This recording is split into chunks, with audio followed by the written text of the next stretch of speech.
नमस्कार सभी को, जयशंकर। मेरे साथ अंकुर शर्मा जी हैं। क्या कहेंगे सर, एकजुट पार्टी के तरीके से आज यहाँ पर एक मीटिंग रखी गई थी? देखिए, ये मीटिंग उस क्रम में रखी गई है जिस क्रम में हम अलग जम्मू राज्य स्थापना संकल्प यात्रा को चला रहे हैं। थोड़ा चेंज किया है, कुछ दिन पहले ग्राउंड वर्क करते हैं, उसके बाद मीटिंग्स रखते हैं। अब बड़ी बड़ी संख्या में भी प्रोग्राम्स होंगे। तो इससे पहले रिहाल पंचायत में, वहाँ पे जो गौशाला है, वहाँ पे भी हमारा दौरा हुआ और अलग जम्मू राज्य स्थापना संकल्प यात्रा के संबंध में ही हुआ। उसी क्रम में यहाँ पहुँचे आज बड़ी ब्राह्मणा में, यहाँ पे जहाँ पे रोहित जी ने यहाँ पे पूरा ये अरेंजमेंट वगैरह किया था। सवाल आपसे कि वकील के साथ आप राजनीति में हैं, जो मलिक मार्केट में जो कल विवाद हुआ था, पत्थरबाजी हुई थी, उस पर किस तरीके से आप देखते हैं कि राजनीति रंग देने का कोई अलग अंदाज है? तो वो आप देख लीजिए कि किस तरीके से रेजिस्टेंस आ रही है और कहाँ से रेजिस्टेंस आ रही है। 86, 87 या 83, 84 का कश्मीर भी ऐसा ही था जी। आज हम इस मुगालते में हैं कि यहाँ पे बहुसंख्यक है। ये भी आने वाले समय में कुछ निकलेगा अगर हम ऐसे चैलेंजेस के खिलाफ आवाज़ नहीं उठा पाएंगे। आज आप अपनी जंगलात की ज़मीनों को देख लीजिए, मलिक मार्केट हो, बठिंडी हो, सुंजवा हो, इनकी बात छोड़ दीजिए, आप सिधड़ा चले जाइए। वहाँ जेडीए ने हमारे लोकल लोगों से ज़मीन ली ये कह के कि यहाँ पे एक सैनिक कॉलोनी जैसी एक सैटेलाइट टाउनशिप सेटअप करेंगे। तो हमारे लोगों से ज़मीन छीन ली। भाई, लैंड एक्विजिशन एक्ट है, कानून है, आप मना ही नहीं कर सकते अपनी ज़मीन देने से। ज़मीन छीन ली, कौड़ियों के दाम पे उनसे ले ली, एरिया बनाया और कश्मीर से आके लोगों ने वहाँ पे ज़मीन कब्जा ली। अब वहाँ पे भी जब आप खाली करवाने जाएंगे तो आर्ग्यूमेंट ये आएगा कि 10-10 मरले पे बैठे हैं कब्जा करके जेडीए की ज़मीन का। हाँ, और पत्थरबाजी भी वहाँ से होगी। एक देखिए, एक मॉडल है जो रेप्लिकेट करता है, डुप्लीकेट करता है। कश्मीर तरफ ये आश्वासन में दिलाया गया कि 5 मरले की जिनकी जमीन है उन्हें कोई परेशानी क्या, जो बड़े मगरमच्छ है उनको कहीं ना कहीं फिक्र। देखिए, बीजेपी इतने मुखर होकर ये कह रही है कि जो लैंड जिहाद के कारण जम्मू की एनसर्कलमेंट हुई है, उस लैंड जिहाद को हम रेगुलराइज करेंगे। 5 मरले, 10 मरले, 15 मरले के वही प्लॉट्स की बात कर रही है जिनको कानून की किसी भी धारा के तहत रेगुलराइज नहीं किया जा सकता। क्योंकि जो हमारे यहाँ के अपने लोग हैं, जो पिछले 40 साल से, 50 साल से, 60 साल से यहाँ पे खेती बाड़ी कर रहे हैं, मैंने तमाम अपने इंटरव्यूज़ में बताया कि उनके लिए 3 कानून ऑलरेडी हैं जिन कानूनों के तहत उनको ऐसी ज़मीनों के मालिकाना हक मिल सकते हैं। अग्रेरियन रिफॉर्म्स एक्ट है, उसकी सेक्शन 3N है, उसके तहत वो लोग जो 71 के गिरदावरी होल्डर्स हैं और सरकारी ज़मीन पे बैठे हैं वो मालिक बन सकते हैं। उनको मालिक बनाना ही है। कानून इनफैक्ट उन्हें मालिक रिकॉग्नाइज करता है, केवल रेवेन्यू रिकॉर्ड में एंट्री करनी है।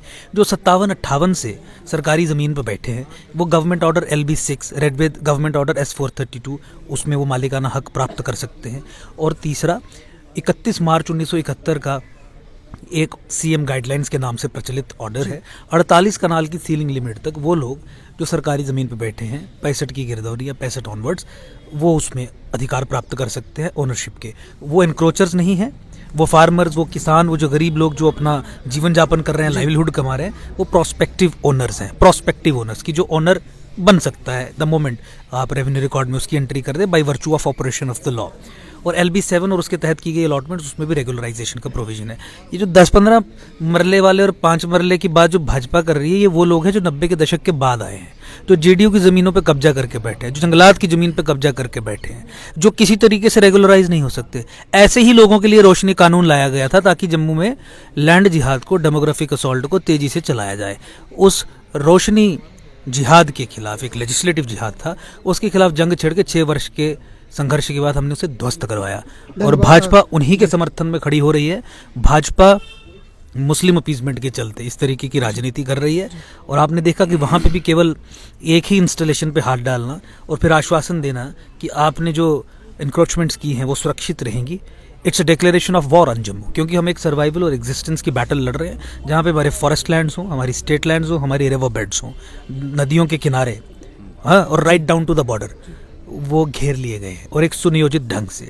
14 फरवरी 2018 का वो आदेश मत भूलिए जिसमें मुख्यमंत्री महबूबा मुफ्ती ने, भाजपा की PDP की सरकार थी, ये कहा था कि मुसलमान ज़मीन पे कब्जा करेगा तो कोई DM SSP उसके खिलाफ कार्रवाई नहीं करेगा। मुसलमान के खिलाफ अगर कोर्ट कोई ऑर्डर देता है कि इसे बाहर निकालिए सरकारी ज़मीन से, तो कोई SSP पुलिस असिस्टेंस प्रोवाइड नहीं करेगा।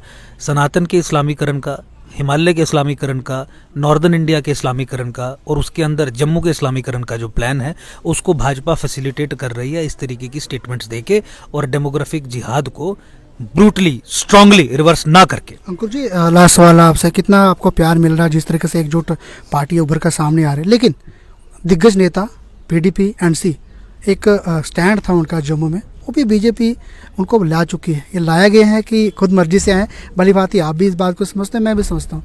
तो इतने दिग्गज नेता जो जा चुके हैं भारतीय जनता पार्टी में और अभी उभर कर सामने आ रही एकजुट पार्टी, तो कैसा प्रभाव रहेगा इलेक्शन की तरफ जब आता है राजनीति के थ्रू, जब राजनीति में इलेक्शन घोषणा होगी? तो जिनकी भी आप बात कर रहे हैं उनका पॉलिटिकल करियर हो चुका है, अब वो कहीं पे भी कूदें। ये एक मूवमेंट है, ये बदलाव की एक रिफ्लेक्शन है। एकजुट जम्मू पार्टी फ्यूचर है, भविष्य है। सत्ता किसके पास आएगी ये लोग अब तय कर चुके हैं। जम्मू कश्मीर के संदर्भ में जम्मू संभाग की पॉलिटिकल लिबरेशन की लड़ाई लड़ने वाला कोई व्यक्ति रहा ही नहीं। एकजुट जम्मू पार्टी के अलावा कोई संगठन रहा ही नहीं, कोई पॉलिटिकल पार्टी रही ही नहीं। आज जम्मू संभाग की गुलामी को आइडेंटिफाई करके, उसकी समस्या को आर्टिकुलेट करके, सर्वाइवल और एग्जिस्टेंस के जो मुद्दे जम्मू पे बन पड़े हैं उनके खिलाफ संघर्ष करके आज हमने अपने कंधों पर जिम्मेवारी ली है कि जम्मू को खड़ा करेंगे, पॉलिटिकली एम्पावर करेंगे, सत्ता के शीर्ष पे लेके जाएंगे, सत्ता छीन के लेंगे, जम्मू कश्मीर में राष्ट्रवादी समाज को मजबूत करेंगे। तो भविष्य हमारे साथ है। जिन मेंढकों की बात आप कर रहे हैं उनका पॉलिटिकल करियर हो चुका। आज दिग्गजों की नहीं, आज वो लोग जो जम्मू के प्रति कमिटमेंट रखते हैं और बदलाव में विश्वास रखते हैं, उस यूथ की, उस नई जनरेशन की जरूरत है और वो सब हमारे साथ है। वो